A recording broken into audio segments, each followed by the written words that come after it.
Let's return now to our ongoing coverage of the wildfires that tore through Southern California last month. Amid all the devastation, thousands of children also had their education disrupted. At least a dozen schools were burned or so badly damaged that kids can't return anytime soon. William Brangham recently spent time with teachers and students from one elementary school in Altadena, California, to better understand how educators keep moving forward in the middle of a disaster zone. We don't want to miss the bus, do we? Parents rush to get kids on the bus. Students are greeted as they head into class. It has the look and feel of a normal school day for Rosebud Elementary in Altadena, California. But it's not, because this is Rosebud today. What was once a small charter school is now an unrecognizable pile of twisted metal, ash, and rubble. It's one of the more than 9,000 buildings that were consumed by the massive Eaton fire a month ago. Melted desks, a charred water fountain, warped playground equipment. They're just the few hints of what this place used to be. Our school burned down on January 7th in the middle of the night, and my house is literally 1 mile from the school, and it also burned. Good morning. Sean Brown runs Rosebud Elementary. So we had about 35 students who lost their homes, whose homes burned completely down. And 35 out of how many? Out of 175. Wow, so big percentage of kids. That was a big percentage of kids. And then we had another roughly 29 students who were displaced and were just scrambling to find somewhere to go. So how do you instill a sense of security and safety for kids who had both stolen from them by these fires? Brown says they've begun offering mental health services for kids, but simply having them return to class was a big step. The goal was to make sure that they get back together in person and see each other. And sure, we lost our building, but we still have each other. And I think that has been a huge factor in students being able to move forward.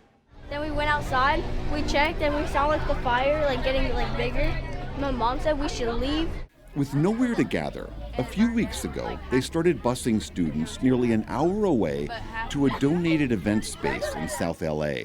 Its owners, a local education foundation called SOLA, helped convert the space into several classrooms. We're here in this building because my school burned down in the fire. 9-year-old Zachary Jefferson's home and school went up in flames in a matter of hours. Do you remember when you found out about your school burning down? How did you hear that news? I just came down the stairs one day and my mom was crying. And I was like, why are you crying? And it was our house burned down and our school burned down. My school burned down. And so I was crying too. I felt sad.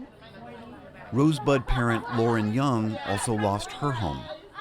Our house is gone. She filmed this the day after her family was forced to evacuate. That's our house. Young's 5-year-old son London is a kindergartner at Rosebud. She wants 4-year-old Rain to go as well when he's old enough. I really feel like London was thriving there. He is to himself a lot, so to see him flourish at school and have so many friends of all ages, not just his class, it felt like more than a school for us. It's a second home almost. Since the fire, Young and the boys have been living like so many evacuees, staying in 4 different hotels in as many weeks. Throughout, she's tried to protect them from the full scale of what's been lost. London has asked to see our house. He's asked to see the school, and that's something I don't think I'll let him do. You just think that's going to be too jarring for him? Yeah.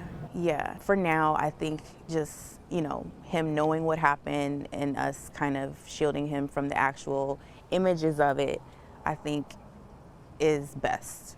But when students are willing to share, handling those conversations often falls to teachers like Laura Chavez. I love the color scheme. Chavez grew up in Altadena. She teaches 4th grade, and like so many of her students, lost her home in the fire as well.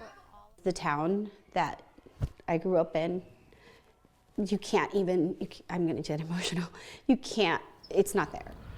It was something out of a movie. It was apocalyptic. How do you talk to the kids about the fires? Do you talk to them about it? Yes. So I wanted to make sure that they knew that I was just like them. Like, it happened to me too, and it's okay to share. And I just let them tell me all about how they lost their dinosaurs or their favorite shoes and all of their things and their toys. Sean Brown says this week the school relocated again to another temporary location.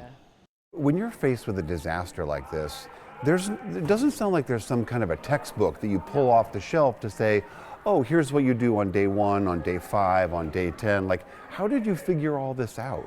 I just had to figure it out because I knew that the kids needed us, their families needed us to help them navigate this situation. And so that was just kind of like my main focus. What are we going to do with these kids? We got to get them back in school. We got to make sure that they are okay. When his family fled, Zachary Jefferson grabbed a basketball and his best sneakers. Despite everything he and his family have lost, the fires have also given him some perspective.